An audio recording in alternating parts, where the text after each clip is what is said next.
Hello students, last video में मैंने आप लोगों को होमवर्क दिया था।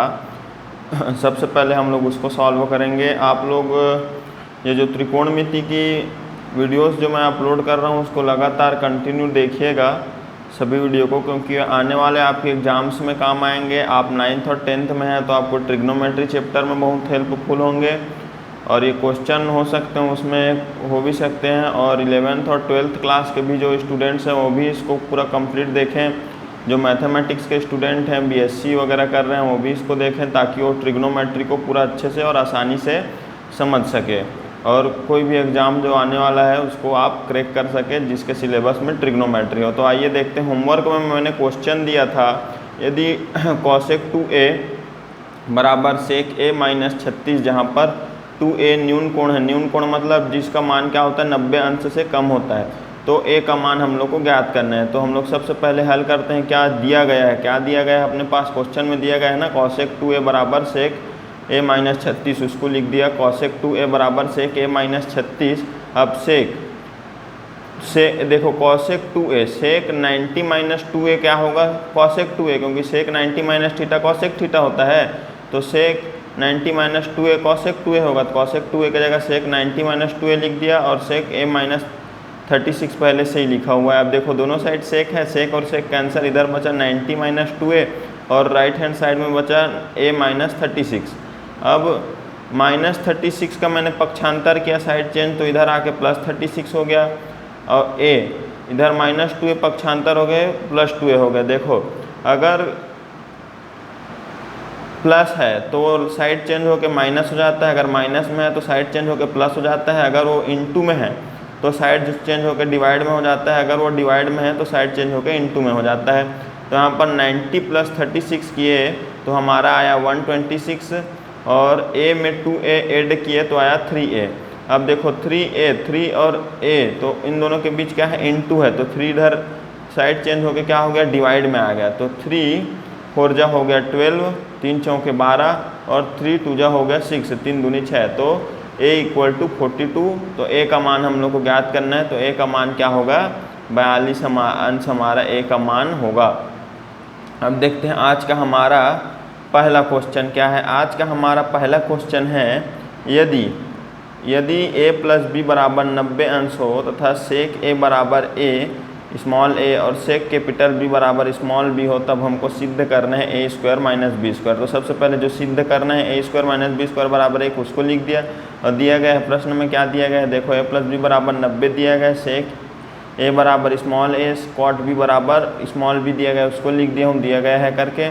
अब आगे देखते हैं। देखिए आगे का सॉल्यूशन, sec a हमारा दिया गया है। अब a square minus b square करेंगे। देखो a बराबर sec है तो a स्क्वायर मतलब sec स्क्वायर हो जाएगा माइनस b बराबर b का स्क्वायर है तो b बराबर cot b है तो cot b का स्क्वायर हो जाएगा। a square minus b square बराबर sec स्क्वायर b को क्या लिख सकते हैं, 90 माइनस b लिख सकते हैं, क्योंकि देखो क्या पास दिया था ना, a प्लस बी बराबर 90, तो प्लस b को साइड चेंज किया तो माइनस b हो गया। तो a बराबर 90 माइनस b मतलब a की जगह 90 माइनस b लिख सकते हैं। हम लोगों ने यहाँ पर किया है कि कोसेक स्क्वायर a था तो a की जगह क्या लिख सकते हैं, 90 माइनस b लिख दिया और कॉट स्क्वायर b से कि a square minus b square बराबर। अब सेक 90 माइनस b बराबर क्या, सेक 90 माइनस थीटा क्या होता है, कॉसेक थीटा। तो सेक स्क्वायर 90 माइनस b बराबर क्या होगा, कॉसेक स्क्वायर b और minus cot square b, a square minus b square. अब कॉसेक स्क्वायर किसका उल्टा होता है, सेक साइन स्क्वायर का। तो कॉसेक स्क्वायर बराबर क्या लिख सकते हैं हम लोग, 1 बाई साइन स्क्वायर और कॉट स्क्वायर b, तो cot square b cos square b बटे साइन स्क्वायर b। तो देखो दोनों का हर सेम है तो साइन स्क्वायर b लिख दिया, 1 माइनस कॉस स्क्वायर हो गया। तो 1 माइनस कॉस स्क्वायर b क्या होगा, साइन स्क्वायर b। तो a square minus b square बराबर साइन स्क्वायर b बटे साइन स्क्वायर b। तो साइन स्क्वायर b एक बार में कैंसिल हो गया है ना, साइन स्क्वायर b एकम साइन स्क्वायर b या फिर साइन स्क्वायर b बन जाए साइन स्क्वायर b। तो a square minus b square equal to 1, ये हम लोग को सिद्ध करना था, तो ये हमारा सिद्ध हो गया। अब देखते हैं आज का हमारा दूसरा प्रश्न क्या था। तो आज का हमारा दूसरा प्रश्न है, यदि अगर वीडियो तेज़ हो जा रहा होगा तो आप लोग वीडियो को रोक करके देख सकते हैं आराम से। प्रश्न 2 है, यदि ए बी सी त्रिभुज ए बी सी के अंतःकोण हो, अंतःकोण मतलब ए बी सी तीनों का योग कितना होगा, त्रिभुज के तीनों कोणों का योग 180 होता है, तो ए बी सी तीनों का योग 180 होगा। तो हमको सिद्ध करना है tan b प्लस सी बटे 2 बराबर cot a बटे 2। तो देखते हैं हमको क्या सिद्ध करना है, उसी को फिर से लिख दिया। सिद्ध हम लोग को करना है tan b प्लस सी बटे 2 बराबर cot a बटे 2। हम लोग को दिया क्या गया है, देखो हम लोग को दिया गया था ना त्रिभुज के तीनों अंतः कोण ABC हैं, बताया था ना तीनों कोणों का योग 180 होता है। तो b प्लस सी ए को पक्षांतर कर दिया तो माइनस ए हो गया, तो b प्लस सी की जगह 180 माइनस ए लिख सकते हैं। तो देखते हैं आगे, तो यहाँ पर देखिए tan b प्लस सी बटे 2 बराबर tan 180 माइनस ए बटे 2। तो देखो tan b प्लस सी बटे 2, तो b प्लस सी को क्या लिख सकते हैं, 180 माइनस ए पीछे लिखा था बटे 2 है ना। तो tan b प्लस सी बटे 2 बराबर देखो ये 2 जो है दोनों का हर है 180 बटे 2 माइनस ए बटे 2 हो जाएगा। तो 180 बटे 2, 2 नियम 18 और 2 शून्यम शून्य, मतलब tan 90 माइनस ए बटे 2 हो गया। और tan 90 माइनस थीटा क्या होता है, cot थीटा। तो tan 90 माइनस ए बटे 2 क्या हो जाएगा, cot a बाई 2 हो गया। तो tan b plus c by 2 is equal to cot a by 2, यही हम लोग को सिद्ध करना था जो हमारा सिद्ध हो गया। तो आइए देखते हैं आज का हमारा तीसरा प्रश्न क्या है। आज का हमारा तीसरा प्रश्न है, यदि sec 34 degree is equal to x हो तो cot स्क्वायर 56 प्लस cosec 56 का मान हम लोग को ज्ञात करना था। हम लोग को दिया क्या गया है, sec 34 का मान दिया गया है, sec 34 is equal to x। तो sec 90 माइनस 56 लिख सकते हैं, आखिर 90 माइनस 56 34 होता है, 34 की जगह 90 माइनस 56 कर दिए। अब sec 90 माइनस थीटा क्या होता है, cosec थीटा। तो sec 90 minus 56 cosec 56 equal to ये हो गया x, है ना। अब cosec 56 किसका उल्टा होता है, साइन का। तो cosec 56 की जगह क्या लिख सकते हैं, 1 by sine 56 equal to x। अब x इधर इंटू में था डिवाइड में आ गया, और साइन 56 डिवाइड में था इधर इंटू में आ गया। साइन 56 का वैल्यू क्या हो गया, 1 बाई एक्स। अब cos 56 देखो cos theta is equal to होता है √1 माइनस साइन स्क्वायर थीटा। तो cos 56 इक्वल टू क्या हो जाएगा, √1 माइनस साइन स्क्वायर 56। तो cot 56 is equal to √1 minus sine square 56। तो साइन 56 का वैल्यू यहाँ पर 1 बाई एक्स था, उसको पुट कर दिए। तो 1 का स्क्वायर 1 हो गया, x का स्क्वायर एक्स स्क्वायर और 1 का into x square minus 1 by x square. तो एक्स स्क्वायर और रूट कैंसिल होकर क्या हो गया, यहाँ पर x आ गया। तो cos 56 is equal to √x square minus 1 by x. अब आगे देखते हैं, तो आगे देखिए cot square 56 plus cos 56 is equal to क्या होगा, cos square 56 by sine square 56 plus x। तो cos स्क्वायर 56 का वैल्यू है x स्क्वायर माइनस 1 और साइन स्क्वायर 56 का वैल्यू क्या है, x स्क्वायर, अच्छा sorry x sine cos square 56 का value x square minus 1 by x square और साइन स्क्वायर 56 का value 1 by x square plus x हो गया। तो देखो यहाँ पर ये x square cancel, x square minus 1 by 1 हो गया। तो बाई 1 का कोई यहाँ पर मतलब नहीं है, क्योंकि x से भाग देंगे तो वही आता है। तो x square minus 1 plus x यहाँ पर इधर हो गया। तो ये x square plus x minus 1, मतलब इसको क्या कर दिए, घातों के अवरोही क्रम में जमा दिए। तो x square plus x minus 1, ये cot स्क्वायर 56 प्लस cosec 56 का हमको वैल्यू निकालना था, तो उसका आंसर निकल गया x square plus x minus 1, इसलिए यहाँ पर आगे लिख दिया है हमने। अतः cot स्क्वायर 56 प्लस cosec 56 का मान क्या निकला, x square plus x minus 1। तो अब आगे देखते हैं, ऊंचाई और दूरी से संबंधित प्रश्न हैं। इस तरीके के प्रश्न एसएससी हो गया, चाहे ग्रुप डी हो गया, है ना, और बहुत सारे एग्जाम में ये क्वेश्चन पूछे जाते हैं। ऊंचाई और दूरी से संबंधित मल्टीटास्किंग का हो गया, है ना, पुलिस डिपार्टमेंट का। तो ये देखो यहाँ पर कैसे बनाएंगे इसको, त्रिकोणमिति के सहायता से मैं आपको बना के दिखा रहा हूँ ऊंचाई एवं दूरी के क्वेश्चन को। प्रश्नावली 4 क्या है, प्रश्न 4 क्या है, एक भवन के पाद बिंदु मतलब भवन के सबसे नीचे वाला बिंदु, सबसे नीचे वाला हिस्सा से 15 मीटर की दूरी पर स्थित किसी बिंदु, मतलब भवन से 15 मीटर दूरी पर एक स्थान है, वहाँ से भवन के शिखर का उन्नयन कोण, मतलब ऊपर की ओर, शिखर को ऊपर की ओर देखेंगे तो कौन सा कोण बन रहा है, 45 अंश का कोण बन रहा है, भवन की ऊंचाई आते हैं। देखो ये हमारा ए बी भवन है, तो बी भवन का पाद बिंदु होगा, यहाँ से कोई बिंदु है 15 मीटर की दूरी पर सी, यहाँ से ऊपर भवन के शिखर को देखने पर कोण बन रहा है 45 अंश। इस प्रकार ये ABC त्रिभुज बन गया, है ना। और हमको AB का मान ज्ञात करना है, भवन की ऊंचाई।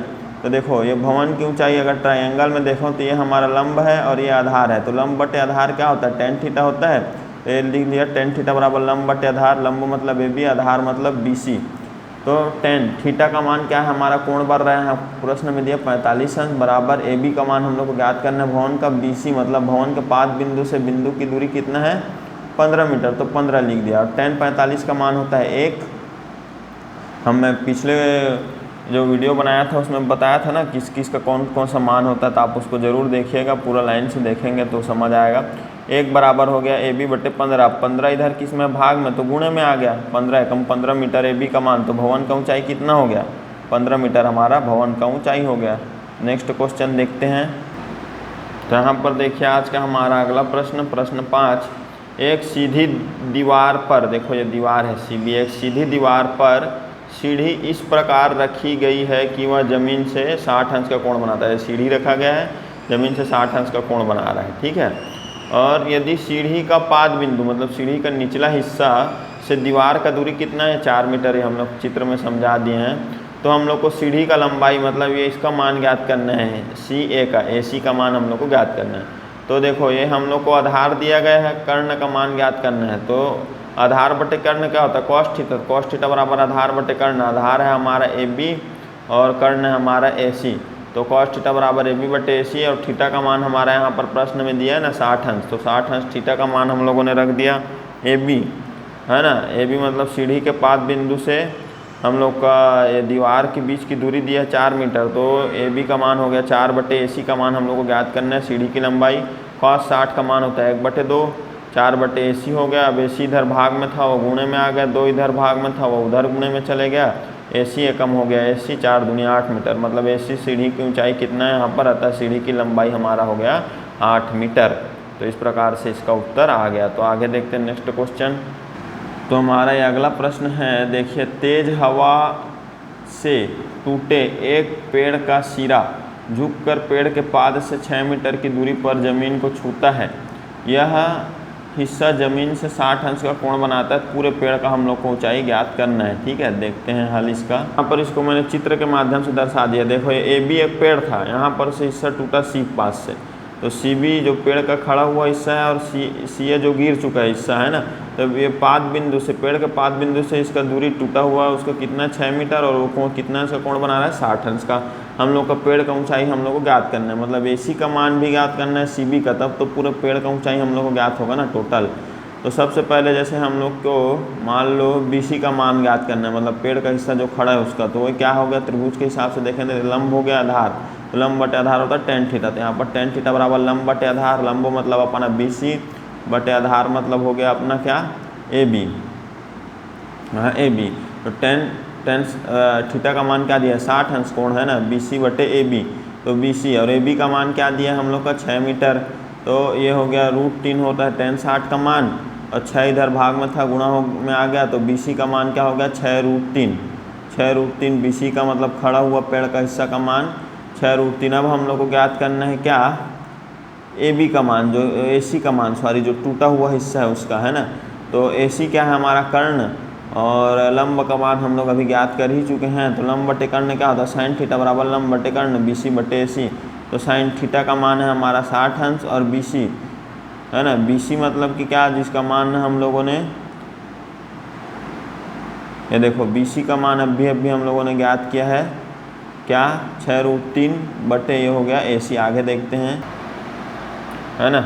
tan sin 60 अंश का मान था √3 बटे 2 बराबर 6√3 बटे AC। AC इधर भाग में था वो गुणे में आ गया, और 2 इधर भाग में था वो इधर गुणे में आ गया, और √3 गुणा में था वो भाग में आ गया, √3 कैंसिल हो गया, 6 दूनी 12 हो गया, तो AC का मान हो गया 12 मीटर, मतलब पेड़ का गिरा हुआ हिस्सा 12 मीटर। पूरा पेड़ का मान AB है, यहाँ पर AC पेड़ का जो गिरा हुआ हिस्सा है, CB पेड़ का जो खड़ा हुआ हिस्सा है। टोटल पेड़ का मान क्या होगा, AC का मान हम लोग अभी 12 निकाले, CB का मान 6√3 निकाले थे, 12 + 6√3, दोनों में 6 का मान निकाले तो 2 + √3 बचा, तो AB का मान क्या होगा 6 × 2 + √3 मीटर, इसका मान हमारा ज्ञात हो गया पूरे पेड़ का मान, ठीक है।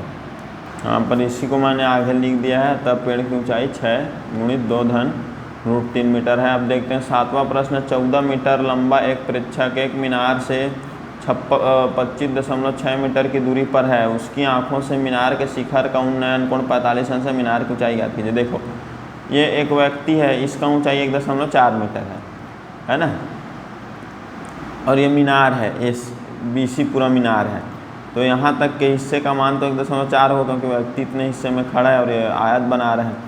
मीनार से उस व्यक्ति के बीच की दूरी 25.6 है, तो इसका भी 25.6 ही होगा क्योंकि आयत बना रहा है ना, आयत के आमने सामने की भुजा बराबर होती है।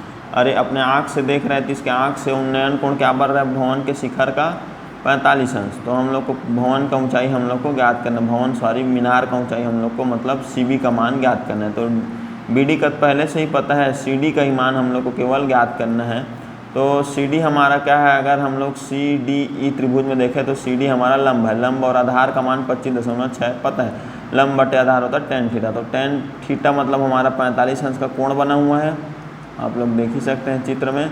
और लंब मतलब CD है, आधार मतलब 25.6 ED का मान है, ये हो गया। tan 45 का मान होता है 1, और यहाँ CD बटे 25.6 भाग में गुणा में आ गया, तो 1 गुणित 25.6 बराबर CD, 25.6 एकम 25.6 बराबर CD। तो CD का मान क्या हो गया हमारा 25.6। अब हमारा ये मीनार का ऊंचाई ज्ञात करना है CB का, तो CB किससे मिलकर बना है, CD प्लस DB। तो यहाँ पर BC बराबर मीनार की ऊंचाई BD प्लस CD, तो BD का मान 1.4 है, चित्र में आप लोगों ने देखा ही। और CD का मान अभी हम लोग निकाला 25.6, तो 1.4 प्लस 25.6 कितना होगा 27 मीटर। ये हमारा मीनार का ऊंचाई हो गया 27 मीटर। अब आगे का क्वेश्चन देखते हैं, आज का हमारा 8वां प्रश्न। तो आज का हमारा 8वां प्रश्न है, भूमि के एक बिंदु P से 10 मीटर ऊंचे भवन के शिखर का उन्नयन कोण 30 अंश है। तो भवन के शिखर पर एक झंडा लगाया गया है और P से झंडे के शिखर है ना, P से झंडे के शिखर का उन्नयन कोण बढ़ रहा है 45 अंश। तो झंडे के डंडे की लंबाई और बिंदु P से भवन की दूरी ज्ञात करना है। देखो आगे, तो यहाँ देखिए ये हमारा भवन हो गया, भवन के शिखर पर झंडा लगा हुआ है, भवन की ऊंचाई 10 मीटर है और बिंदु P से भवन के उच्चतम बिंदु पर 30 अंश का बढ़ रहा है और झंडे के उच्चतम बिंदु पर कोण बढ़ रहा है 45 अंश का। तो इस प्रकार चित्र मैंने बना दिया है ना। तो सबसे पहले हम लोग को क्या चाहिए, यहाँ पर भवन के पाद बिंदु से उस बिंदु की दूरी बताना है, मतलब AP का मान ज्ञात करना है। त्रिभुज के हिसाब से देखें तो AP हमारा आधार है, लंब दिया, लंब बटे आधार होता है tan थीटा का मान, tan थीटा का मान 30 अंश हो गया, लंब हमारा AB है, आधार हमारा AP है, tan 30 अंश का मान 1/√3 होता है। AB का मान यहाँ पर 10 हमको दिया ही गया है ना, भवन की ऊंचाई बटे AP। तो ये हो गया हमारा AP जो था भाग में गुणे में चले गया, 1 गुणित AP, √3 भाग में था गुणे में चले गया, 10 गुणित √3, तो AP एकम AP बराबर 10√3 मीटर। तो AP मतलब भवन से उस बिंदु की दूरी ज्ञात कर लिए हम लोग 10√3 मीटर।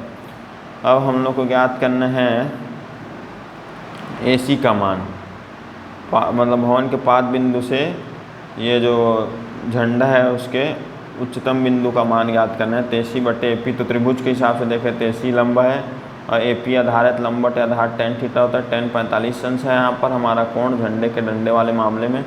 तो AC बटे AP, AC हम लोग का मिलकर बना है CB प्लस AB से, तो यही हो गया AB प्लस BC बराबर AP का मान अभी 10√3 निकाले हैं, 10√3 भाग में इधर tan 45 का मान 1 था, tan 45 10√3 भाग में था गुणे में आ गया, 1 गुणित 10√3, 10√3 आएगा बराबर 10 प्लस BC क्या हो गया 10 प्लस BC, 10 गुणे में प्लस में था इधर माइनस में आ गया, तो 10√3 माइनस 10 बराबर BC हो गया। दोनों में 10 कॉमन निकला है तो इसमें √3 इसमें -1 बचा, 10√3 -1 हो गया हमारा BC का मान। झंडे के डंडे की लंबाई हमारा क्या निकल गया 10 गुणित √3 -1 मीटर और बिंदु P से भवन की दूरी 10√3 मीटर, ये हमारा मान निकल गया। आगे क्वेश्चन देखते हैं।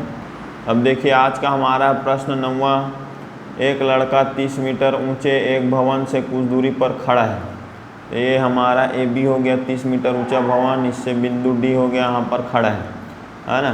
तो ये खड़ा है, अब वह भवन की ओर जाता है, पहले D पर था अब जा रहा है C की ओर अगले बिंदु पर।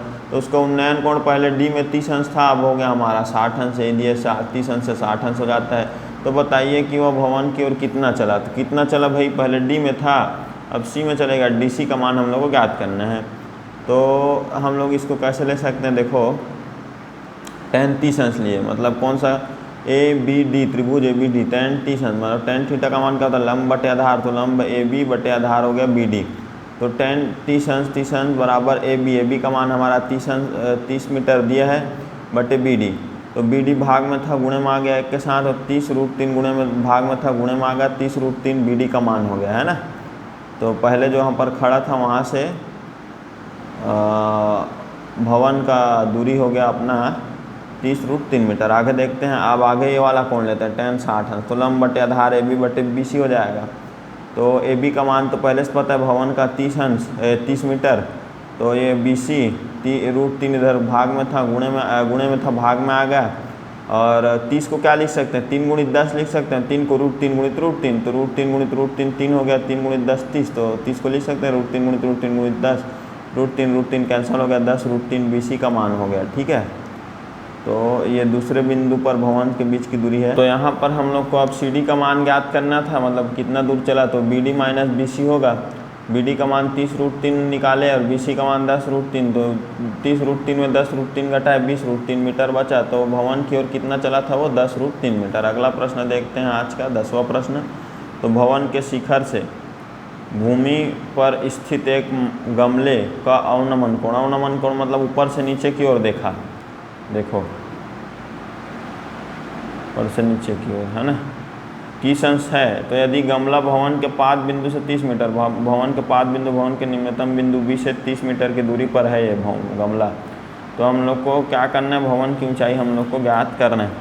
तो यहाँ पर ऊपर से देख रहा है भवन का उच्चतम शिखर है, यहाँ से वो देख रहा है गमले को सी को, तो बन रहा है 30 अंश का कोण। तो एक आंतर कोण से जैसे जेड बनता है ना, तो जेड में यहाँ पर जो कोण होता है, यहाँ पर जो कोण होता है, दोनों का मान बराबर होता है। यहाँ पर भी ये 30 अंश होगा। फिर वही हम लोग को भवन का मान ज्ञात करना है तेबी, और हम लोग को आधार इसका त्रिभुज के हिसाब से देखेंगे तो आधार का मान पता है, तो लंब का मान ज्ञात करना है। tan थीटा बराबर लंब बटे आधार होता है, tan थीटा का मान जो हमारा 30 अंश है, कोण बराबर ए बी बटे बी सी। तो बी सी का मान भवन के पाद बिंदु से गमले की दूरी 30 मीटर दिया ही है, और tan 30 अंश का मान 1/√3 होता ही है।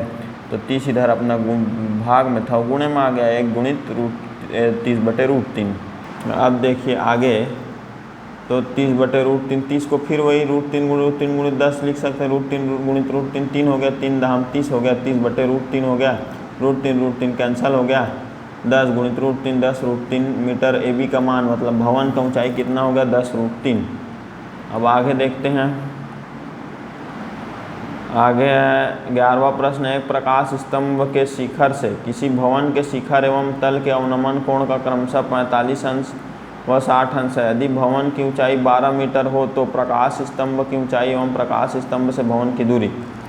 तो ये अपना भवन है ईडी और प्रकाश स्तंभ है एसी। तो प्रकाश स्तंभ से भवन का उच्चतम बिंदु को देखने पर कोण बन रहा है हम लोग का कितना है, कितना कोण बन रहा है भाई, यहाँ से हम लोग का क्या दिया था, कितने अंश का कोण दिया था, 45 अंश का कोण, और नीचे की ओर देखें तो 60 अंश का कोण बन रहा है। तो हम लोग को प्रकाश स्तंभ की ऊंचाई और प्रकाश स्तंभ से भवन की दूरी ज्ञात करना है, मतलब बी सी। प्रकाश स्तंभ से भवन की दूरी बी ई बोल दो या सी डी बोल दो, और प्रकाश स्तंभ की ऊंचाई मतलब ए सी हम लोग को यहाँ पर ज्ञात करना है। तो देखो हम लोग क्या करते हैं, ये वाला त्रिभुज ले लेते हैं ए बी ई। तो यहाँ पर क्या होगा, लंब बटे आधार ए बी बटे बी ई, और कोण बन रहा है 45 अंश, tan 45 बराबर ए बी बटे बी ई। तो tan 45 का मान 1 होता है, तो ए बी बटे बी ई। देखो अब तो यहाँ देखो 1 × बी ई बराबर ए बी, मतलब ए बी बराबर बी ई निकल गया। अब tan 60 का मान क्या हो गया, ए सी बटे सी डी। तो ए सी हो गया A B plus B C, चित्र में देख सकते हैं आप, बटे बी ई। तो ए बी और बी सी का मान तो हमारा 12 है, ठीक है। तो ए बी इधर भाग में था, वो गुणे में चले गया, तो √3 ए बी बराबर ए बी प्लस 12 हो गया। अब ए बी भाग में था, प्लस में था, इधर माइनस में हो गया, दोनों में भी कॉमन निकला, तो ए बी गुणित √3 - 1, गुणे में था वो भाग में आ गया, परिमेयकरण किए, मतलब √3 - 1 है तो +1 डाल के इसमें गुणा कर दिए ऊपर नीचे, तो 12 × √3 + 1 हो गया। √3 - 1 × √3 + 1, मतलब a - b × a + b वाला फार्मूला लगेगा। a - b × a + b क्या होता है, a² - b का स्क्वायर। तो a² मतलब √3 का स्क्वायर तो 3 हो जाएगा, -1 का स्क्वायर मतलब 1 हो जाएगा। 3 में 1 घटाया, नीचे 2 आ गया। अब देखते हैं आगे। ए बी बराबर हो गया √3 6 गुणित √3 + 1 और बी बराबर हो गया 6 गुणित √3 + 1। यह हो गया भवन से प्रकाश स्तंभ की दूरी। और प्रकाश स्तंभ की ऊंचाई ज्ञात करना है AC, तो क्या है AC बराबर AB + BC। तो AB का मान है 6 √3 + 1 और BC का मान है 12। तो यहाँ पर दोनों में 6 कॉमन निकल जाएगा। 6 कॉमन निकला, इसमें √3 + 1 बटा इसमें 6 कॉमन निकला तो 2 बचा 2 और 1 3 हो गया। तो AC मतलब प्रकाश स्तंभ की ऊंचाई क्या होगा 6 गुणित √3 + 3। अब 12वां प्रश्न देखते हैं आज का हमारा। किसी टीले के शीर्ष से मैदान में स्थित 2 मकान है, टीला है हमारा BC और मैदान में 2 मकान है A और C, है ना। तो उसका अवनमन कोण क्या है 30 अंश 60 अंश। एक का 30 अंश है, एक का कितना है 60 अंश है। दोनों टीले की ऊंचाई हमारा दे दिया 60 मीटर, है ना। दोनों मकानों के बीच की दूरी मतलब A और C का मान, AC का मान हम लोग को ज्ञात करना है। तो अब त्रिभुज किसके हिसाब से देखेंगे हम लोग, ABD के हिसाब से देखें तो लंब बटे आधार क्या होगा BD बटे AD। tan थीटा बराबर BD बटे AD। थीटा का मान 30 अंश है, tan 30 अंश बराबर BD बटे AD। 30 अंश का मान 1 √3 1 बटे √3 और BD का मान 60 बटे AD। तो AD भाग में था, गुणे में आ गया, 1 गुणित AD हो गया। AD बराबर 60 गुणित √3 60 √3, तो है ना ये हो गया। AD बराबर ये हो गया 60 √3। tan 60 का मान BD बटे CD, तो BD का मान है 60 बटे CD। CD भाग में था, गुणे में आ गया, गुणे में था √3 भाग में आ गया। 60 को क्या लिख सकते हैं 20 गुणित 3 होता है 60 और 3 मतलब √3 गुणित √3 गुणित 20 हो गया। √3 √3 कैंसल, 20 √3 यहाँ पर CD का मान आ गया। तो मकानों के बीच की दूरी क्या है उसमें देख सकते हैं चित्र में AC बराबर AD + CD। तो AC बराबर क्या हो गया AD का मान 60 √3 निकाले, CD का मान 20 √3, दोनों को जोड़ोगे तो 80 √3, दोनों के बीच की दूरी है मकानों के बीच की दूरी। ठीक है, आज का हमारा अंतिम प्रश्न है। एक सीधी सड़क एक भवन के पाद तक जाती है। भवन के शिखर, देखो मैं इसको क्वेश्चन को बता, तो ये आपका प्रश्न है। एक बार इसको प्रश्न को आराम से देख करके पढ़ लीजिएगा वीडियो को रोक करके। और ये भी आपका प्रश्न आगे का है उसका, तो मैं बता देता हूँ उसमें क्या दिया गया है। इसमें एक भवन है AB और ये सड़क है। सड़क के एक बिंदु से उसका कोण बन रहा है 30 अंश और कहीं आगे गया तो हो गया हमारा 60 अंश, है ना। तो हम लोगों को कार का चाल ज्ञात करना है क्योंकि कार से गया है और इन दोनों के बीच की दूरी 30 मीटर और तय किया है। ठीक है, तो कार का चाल हम लोग को ज्ञात करना है और भवन की ऊंचाई ज्ञात करना है। tan थीटा बराबर AB बटे BC देख सकते हैं, लंब बटे आधार BC। तो ये BC वाला तो 60 अंश वाला है, तो tan 60 अंश बराबर AB बटे BC। तो ये BC भाग में था वो गुणे में चले गया, tan 60 का मान √3 BC √3 बराबर AB हम लोग का ये आया समीकरण 1। अब tan 30 अंश वाला लेते हैं यहाँ पर, तो लंब बटे आधार हो जाएगा BD AB बटे BD। तो यहाँ पर tan 30 अंश का मान 1 बटे √3 और AB का मान यहाँ समीकरण 1 से देखो BC √3 हो गया बटे BD का मान देखो यहाँ पर BD का मान, BD किससे मिलकर बना BC + CD से मिलकर बना है, तो BC + CD लिख दिए BD की जगह। और BC + CD का मान तो हम लोग को पता ही है 30 अंश हम लोग को दिया है कि कार कितना दूरी तय किया था 30 मीटर, सॉरी 30 अंश बोल दिया था। तो BC + 30 अंश, तो BC + 30 अंश इधर गुणे में आ गया, √3 भाग में था वो उधर गुणे में चले गया। तो 1 गुणित BC + 30 कितना होगा BC + 30 ही होगा, एक से किसी भी का गुणा वही होता है। BC × √3 गुणित √3 मतलब 3 BC हो गया। अब आगे देखते हैं, तो आगे है ये हमारा BC + 30 बराबर 3 BC, तो 30 BC पक्षांतर माइनस BC हो गया, 2 BC बराबर -BC, तो 3 BC माइनस BC हो गया हमारा 2 BC बराबर 30 अंश। तो 30 बटे 2 उधर गुणे में था वो भाग में आ गया, तो 15 हो गया BC बराबर। तो हम लोग को BC मतलब दूरी निकल गया, समय हम लोग को पहले से ही दिया था 10 सेकंड। तो चाल निकालना था दूरी बटे समय, चाल बराबर 15 बटे 10, तो 10 से कम 10 हो जाएगा, 5 बचेगा, दशमलव लगाया 50, 10 पंचे 50, तो 1.5। तो हम लोग को चाल क्या ज्ञात हो गया 1.5 मीटर प्रति सेकंड। अब भवन की ऊंचाई ज्ञात करना है, तो BC √3 बराबर AB था, AB हम लोग का भवन का ऊंचाई, BC का मान अभी 15 निकाले, 15 √3 बराबर AB, तो AB हमारा भवन का ऊंचाई था, भवन का ऊंचाई निकल गया 15 √3 मीटर। अब आज का होमवर्क है जो आप लोगों को सॉल्व करना है, तो होमवर्क को सॉल्व करके उत्तर को कमेंट में ज़रूर बताइएगा। जमीन पर स्थित किसी बिंदु से 90 मीटर दूर स्थित मीनार के शिखर का उन्नयन कोण 30 अंश है, तो मीनार की ऊंचाई ज्ञात कीजिए।